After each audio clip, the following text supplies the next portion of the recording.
How to edit emergency contacts on iPhone. To get started, first of all go ahead and open up the Health application on your phone.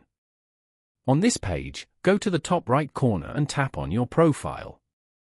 Here, go to Medical ID. Scroll down and go to Emergency Contacts and tap Edit beside it. You can view all your emergency contacts over here. If you want to delete a contact, then hold that contact and swipe left.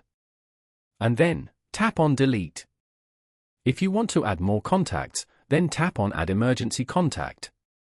Choose the contact you want from here and then select your relationship with them. After that, tap on Done at the top right corner. Following these steps, you can easily edit emergency contacts on iPhone. Thank you for watching. Please leave a like if this tutorial helped you, or leave a comment below if you have any questions related to the video.